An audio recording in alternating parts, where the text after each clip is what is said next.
বোনেরা, আমার ভাইজানেরা, যুবকেরা, নওজোয়ানেরা, মুরব্বিয়ান বোনেরা, আমি যে কথা বলছিলাম ও মা বোনেরা শুনে রেখে দাও। তোমরা পর্দা করো, কেননা পর্দা তোমাদের লেগে আল্লাহ বড় কঠিন আইন করে দিয়েছে। ছেলেদের কাফন হলো মরে গেলে 3টে দেওয়া হবে। মেয়েরা, ছেলেরা মরে গেলে 3টে কাফন পরিয়ে কবরের মধ্যে দিয়ে দেওয়া হবে। ও আমার সুবর্ণপুরের ভাইরা, মেয়েরা যদি মারা যায়, মেয়েরা মরে গেলে এই কটা কাফন হবে? ছেলেদের, মেয়েদের, হিজড়েদের।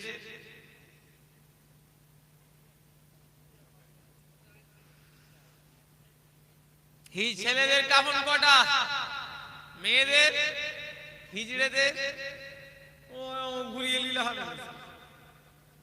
হিজড়েরাও মুসলমান আছে না? হিজড়েরা আল্লাহওয়ালা আছে না?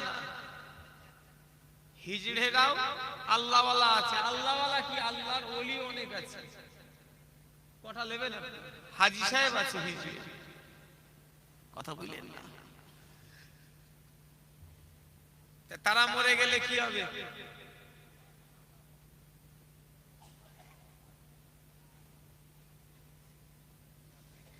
বাচ্চা ছেলে, বাচ্চা ছেলেরা, বাচ্চা ছেলেদের কোনো গুনাহ আছে?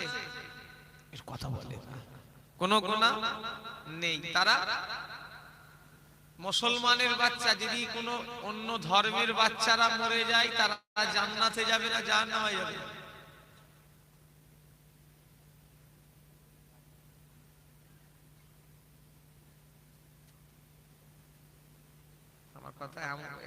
আমার কথা বুঝতে পারেন? বাচ্চা মানি তো কোনো গুনাহ নেই, নিষ্পাপ। তাহলে অন্য ধর্মের বাচ্চারা যদি মরে যায়, তাহলে তারা কোথায় যাবে? জান্নাতে না জাহান্নামে?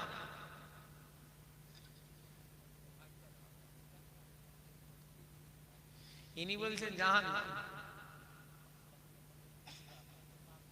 চাচা, আমি 3টে মত পেয়েছি। কি বলছেন আপনি? 3টে মত আমি পেয়েছি। কিতাবের নাম হলো সিরাজুস সালিহিন। কে কিতাবটা লিখেছে? কিতাবটার লেখক হলো দাদা হুজুর কেবলার খলিফা প্রফেসর ডক্টর আব্দুল খালেক সাহেব রহমাতুল্লাহ আলাইহি। আমি পড়েছি এই কিতাবে, 3টে মত পেয়েছি। কেউ বলেছে জান্নাতেও যাবে না, জাহান্নামেও যাবে না, তার মাঝ বরাবর থাকবে। আবার কেউ বলেছে তারা জান্নাতে যাবে। আবার কেউ বলেছে তারা জান্নাতের খাদেম হবে।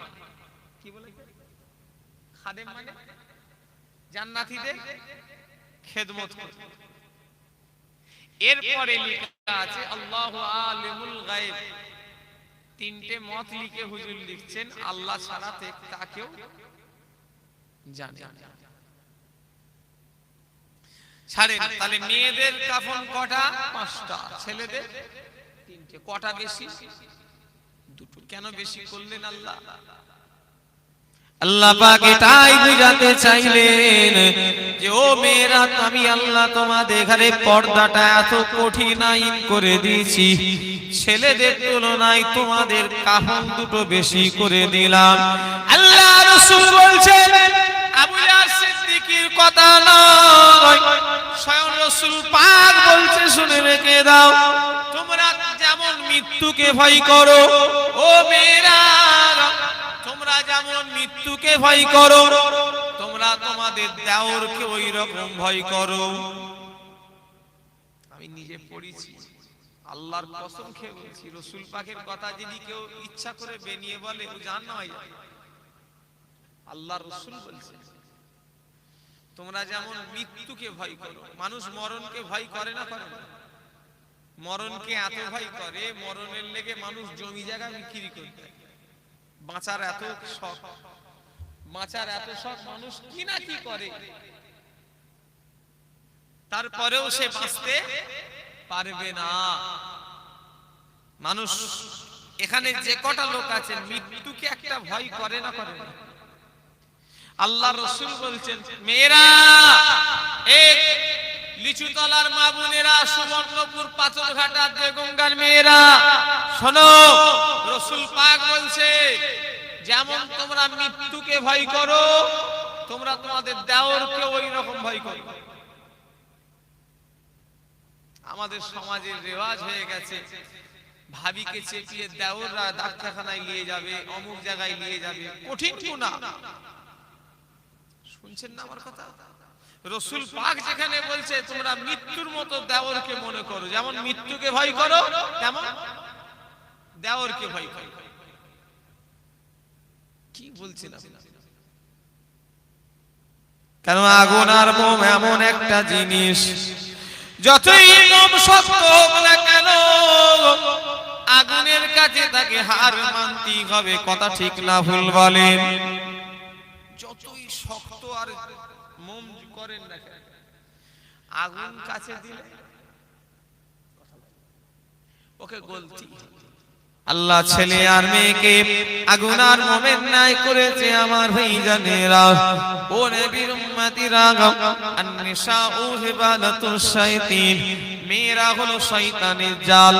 সব মেয়ে নয়, তবে কিছু কিছু মেয়ে আছে এরা হলো শয়তানের জাল। কত মেয়েরা নামাজীদের নামাজ ধ্বংস করেছে জানো? কত মেয়েরা আল্লাহর ওলিদের ঘরও ধ্বংস করে দিয়েছে। কত মেয়েরা সৎ মানুষকে অসৎ রাস্তায় নিয়ে চলে গেছে। কথা ঠিক না ভুল বলেন? এই জন্যই আন-নিসাউ হিবালাতুশ শায়াতিন, মেয়েরা হলো শয়তানের জাল। এদের কলা কৌশল এমন নাই, ঠিক তোমাকে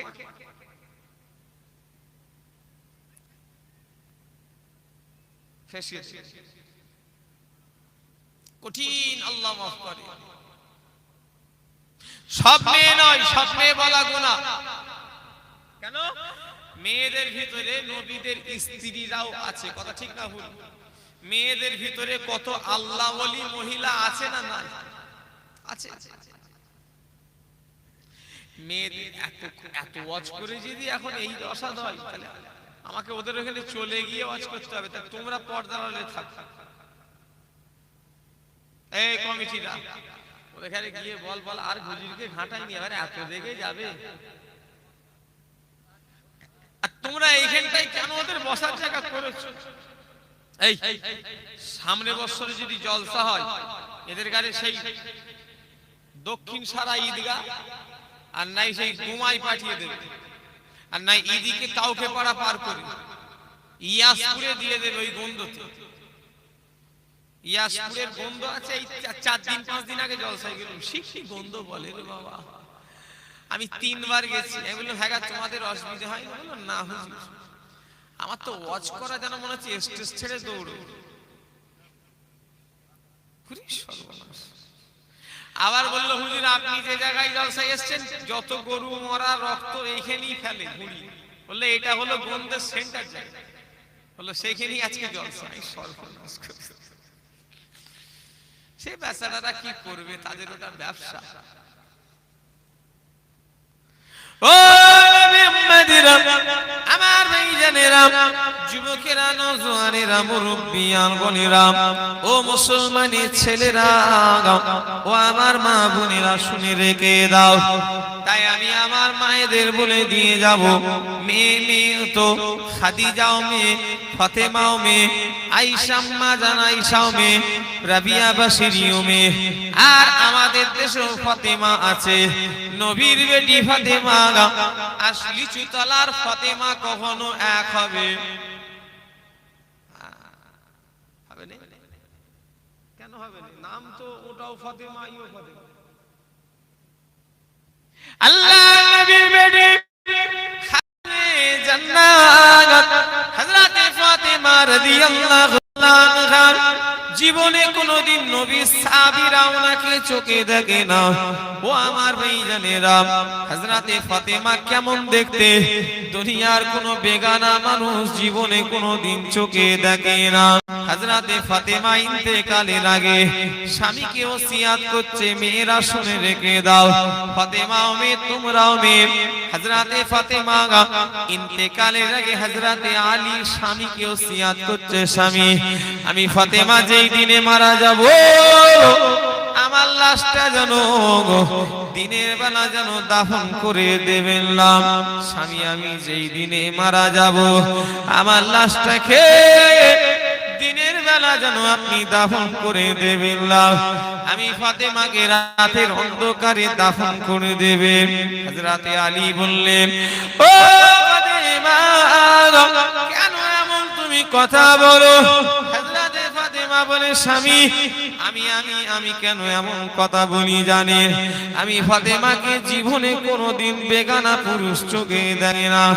আমায় যদি দিনের বেলা দাফন করা হয়, লোক যদি আমাকে দেখে রায়, ফাতেমা লম্বা না, ফাতেমা পেটে, ফাতেমা রোগা না মোটা, আমি আল্লাহর পর্দার বেখিলাফ হয়ে যাব।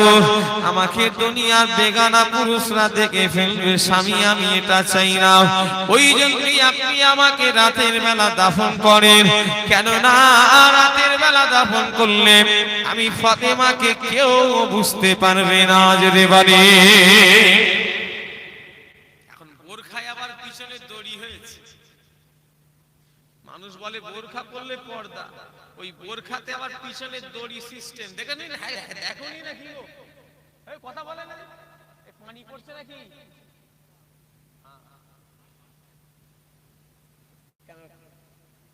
খবরে আল্লাহর হুকুম, আল্লাহর হুকুম খবরে নয়। পানি হওয়ার সম্ভাবনা ওদের কথা অনুযায়ী হচ্ছে, তাই তো নাকি? এটাই ঈমানি পরীক্ষা। শয়তানরা সম্ভাবনা বলুক আর হবে বলুক, আমাদের যেগুলো আল্লাহর হাতে আমাদের বিশ্বাস করা। কমিটিরা, সোনার ভাইরা, ও নিচুতলা কমিটির ঈদগার ভাইরা একবার আমার সঙ্গে দেখা করবে। এই ভাই তোদের ছেলেগুলোকে ডেকে নিস, কেন আকাশের ওয়েদার ভালো,